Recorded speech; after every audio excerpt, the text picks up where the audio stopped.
All right, this next part is very, very, very important. All right, and I learned this through going through my trials and tribulations. All right, through wind, fire, water, and ice. We have our trials and tribulations that help us ascend to the mind. My education comes from the School of Hard Knocks. You will not learn this stuff in Harvard, Yale, Princeton, all these other fabulous educational facilities. All right. This is from a tried, true, and tested man who's ascending of the mind every day, learning from his mistakes. And I don't allow my mistakes to be something that plague and haunts you. So I can speak with firsthand knowledge of my first trial ever that I opted to go into. I mean, I just completely just said, screw everything. Screw the discovery. Screw impeaching evidence. Screw all this shit. Let's just go right to trial, because I believed in my heart of hearts that I would be able to explain this to a jury. I miserably failed. The jury didn't fail me. I failed the jury. Okay. And there were some things that happened in that proceeding that were remarkable. There were some instructions from the court that I didn't adhere to, that I, in hindsight, should have. There are some people in the legal profession that have great disdain for me, and on the adverse side of that, there are people that have an abundance of respect for me. And they show it in little ways, little comments that at the time seemed very snide and persnickety, but in hindsight, looking back, I'm going, damn, you should have been a little more receptive. I wish you would have just been a little more open-minded. Not everybody's out to get you, Derek. Not everybody in the legal profession's out to sink you. So I hope you can learn through my trials and tribulations, because I wear the battle scars very proudly of what I've been through. And what I'm about to tell you, you ain't ever going to read in a damn book. I learned this by doing exactly what I'm talking about, okay? And we're going to talk about assumed facts not in evidence. But before we get into the literature, I want to say something. Many of times in a court, okay, they will subpoena people, and they will allege that they're a police officer, that they're a doctor, that they're a scientist, that they're qualified, okay? Immediately object. Assume facts not in evidence. What do I mean about that? People go, well, Derek, everybody knows Roy Jones is a cop here in town. Everybody sees Roy Jones drive around in a squad car. Everybody sees Roy Jones carry a gun and a badge and a walkie-talkie. Everybody knows Roy Jones is a police officer. That's a presumption and an assumption. And I'm going to tell you why. One, most agents and agency do not have the proper oath. Two, they're not independently bonded, which is a prerequisite per the Constitution of both the state and the federal Constitution for the United States of America, okay? And if they're not following the rules, the law set by the law of the land, the Constitution, okay, then they are not officers. Okay, so when people come to testify on the stand and they say, state your profession, I'm a police officer of such and such city, of such and such town. Objection, assume facts not in evidence, because they haven't put their credentials on the record for inspection, okay? They don't have their oath of office. They don't have their badge number on there. They don't have all this stuff. And all they're saying is merely hearsay before the court, so you must fucking object. This is what cut my throat. One of the things that cut my throat at my last trial, okay? It was my first trial ever. It was a lot of fun. I had a damn good time. I feel that I spanked the shit out of them. Unfortunately, I failed the jury. I failed to give proper instructions. And I was even asked to give instructions. I was called and notified that the bench would appreciate, the court would appreciate if I would go ahead and give my instructions to the jury. And I thought it was a way of them ensnaring me and trapping me. And really they were saying, hey, if you're competent enough to hold your own court and set your rules, now's the time, buckaroo. Buck up and be a man and do it, or lay down to the whim of your oppressor who's going to set the rules. Because if you don't know the law, they will tell you the law. But if you know the law, they're receptive to it and they will enforce the law, right? And because I failed to do what they asked, thinking that they were trying to get some type of jurisdiction over me, I screwed the pooch. It doesn't mean that I can't reverse everything that's been done, because I absolutely can. But don't let my mistakes become an heir to you as well. Okay. So when people are proclaiming to be something, okay, they can claim it all they want. But we're going to object because assumed facts not in evidence. I see no presentable or material facts on the record that state that this guy is an officer of the law. I want his badge number. I want his oath of office. I want when he graduated from school. I want all his private credentials from the State Police Academy or whatever training he had. I want his bond delivered onto the record, because if this guy falsifies a record against me by providing testimony that causes me harm, damage, and loss, proclaiming to be an agent and agency where it's completely unfounded, because again, assumed facts not in evidence. There's no material or presentable facts on the record that proves that this man is an officer of the law. And do not let them overrun you and move forward without putting their fucking credentials on the record, period. Okay. If you do, you waive it. Say law fucking V. All right. So don't let my mistake be yours as well. Learn from people who have firsthand, superior, perfected knowledge. And again, that information you're not going to learn in law school. Okay. This was something that I learned in my own trials and tribulations, and I don't want you to have the same road rash that I have. Okay. And I wear it quite well, and I'm very receptive, and I acknowledge when I make a mistake. That way I'm damn sure not to repeat it again. Okay. There were a lot of agents and agency that testified in my trial alleging to be agents and agency, and I never fucking objected to the fact. Okay. And so it's presumed and assumed by the court that they are who they say they are, that the Register of Deeds is who she says she is. But there were no facts and evidence on the record. There was just some woman proclaiming to be that. There was just some man proclaiming to be an officer for the state. There was just, a person for the DMV proclaiming to work for the DMV. But there's no material or presentable facts to that. So objection, assume facts not in evidence. She could state her name and she could testify all fucking day long of what she saw and what she witnessed. However, I refuse to allow her to say that she works on behalf of this agency when there are no facts and evidence to prove in material or presentable form that she is. Okay. I need her oath of office. I need her bond. I need her EIN, her TIN number, her identifiers, her qualifications. Everything needs to be put on the record for my inspection. All right. Because I may be able to impeach this gal.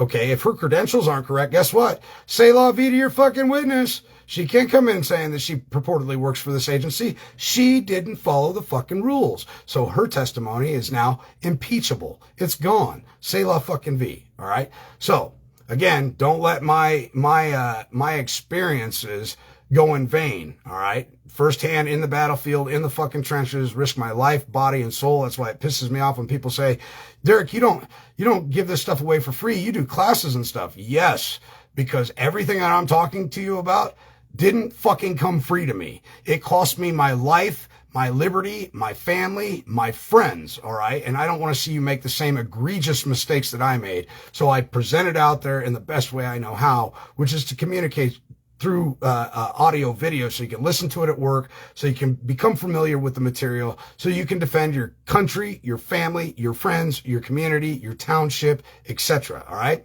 Facts not in evidence. Not infrequently, you'll catch a lawyer reminding the court of the facts that have never been properly introduced into evidence. No documents, no witness testimony, nothing but the lawyer's sneaky word work, which is nothing more than hearsay. This will happen at hearings, at depositions, at trial, and in written memorandum motions and other papers submitted to the court. You must stop it with a timely objection. Such facts will be sneaked in. You can count on it. If the other side is represented by a lawyer, it usually happens because the lawyer doesn't have any witnesses, documents, or other things he can bring to court that might tend to establish the fact fairly. So the lawyer cheats. His case is weak and he knows it. He also knows it is against the rules for him to mention facts that are not in evidence, but expect him to do it anyway. If he can't call a witness to get the evidence in, and he can't find some tangible item or document of some kind to get the evidence in, he'll just go ahead and talk about it as if it were already an established fact. If you allow it by failing to object, usually the lawyer will simply go ahead and state the fact himself while examining a witness or during his closing statement. when there is nothing in evidence to support it, and hope you don't notice that he has offered inadmissible evidence unlawfully. You will notice, however, because you are a student, you will stand to your feet at once, object, Your Honor, assume facts not in evidence. If the judge is a good one, he will instruct the lawyer to confine his recitation of facts to those that have already been admitted, and if it is a jury case, he will instruct the jury to disregard the lawyer's statement. You also want it stricken from the record. Objection. Assume facts not in evidence. I'd like the last statement made by the counselor to be stricken from the record. Okay? Here's an example. Consider yourself the defendant in a breach of contract suit. You have been accused of taking 300 gallons of red paint from plaintiff's warehouse without paying for it. The lawyer on the other side is working hard to prove you owe his client money, and as you will frequently encounter with a growing percentage of lawyers, he is trying to paint his client in the best light possible to show he is an honest fellow who would never sue someone without cause, even if he has to break the rules to do so. He offhandedly says, my client was busy working as a volunteer at his church soup kitchen while the defendant was removing paint from my client's store. There are no facts and evidence to support this statement. Objection. Assume facts not in evidence. The lawyer hasn't called any witnesses to corroborate either fact. No documents nor anything else has been presented to the to the court to substantiate this biased claim, much less admissible evidence. I see no presentable or material facts and evidence, for this man to be making such a statement. The lawyer is merely testifying, in itself objectionable, but the fact he offers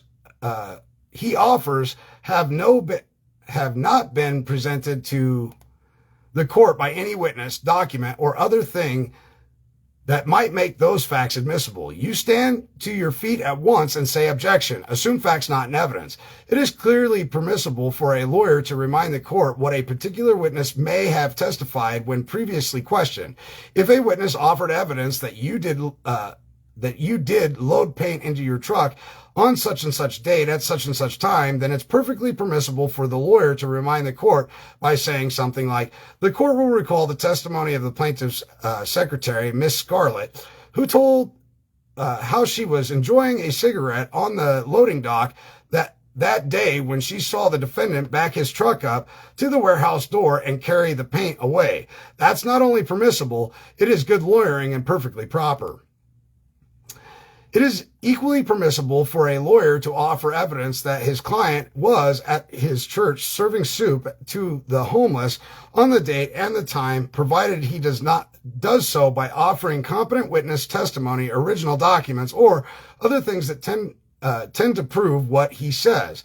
If he previously called the priest or pastor of the church to the stand and obtained competent testimony reporting that the plaintiff was dueling out soup at the time of the alleged taking, then he can remind the court of the evidence already admitted. It is never permissible for a lawyer to simply offer facts without corroboration. Never. Object on both grounds. Counsel is testifying and assume facts not in evidence. Lawyers are not supposed to prove cases by clever legal arguments supported by their own version of the facts. Trinsley versus Pagliaro. A lawyer's version of the facts is, by itself, inadmissible and will be excluded by a good judge if you object. It is your job to require the opponent's lawyer to prove their client's right to win by presenting admissible evidence, and admissible evidence only. If they do otherwise, object. If you do not control the lawyer on the other side, the lawyer will do what he can do to win his case. Some lawyers are honest, many, however, are not. Many of them are lying, looting, pandering pieces of fucking shit. Don't trust the one on the other side, no matter how clean-cut or well-dressed he may appear. There's a good reason why there are more jokes about lawyers than any other profession. Too many of them are crooks, eagerly willing to twist the law at every opportunity. And don't expect the judge to control the opposing party's lawyer for you. He won't, in most cases. It isn't his job. He is responsible to rule on the objections. It's up to you to object. So object, and if necessary, renew your objections, and if the court refuses to rule, move the court to do so. And if that doesn't work, object once again, and make certain the court reporter is getting every word of it. When we come back, we'll be talking about hearsay, and I'm going to pull out something from some of my documents to help you guys out on hearsay so you have an ear for it, or a visualizing aspect of some of these words that as soon as these words come out, the following statements or whatever are going to be nothing but hearsay. That's right, Keith. Tinsley versus Pagliaro. I love you guys. We'll talk to you real soon.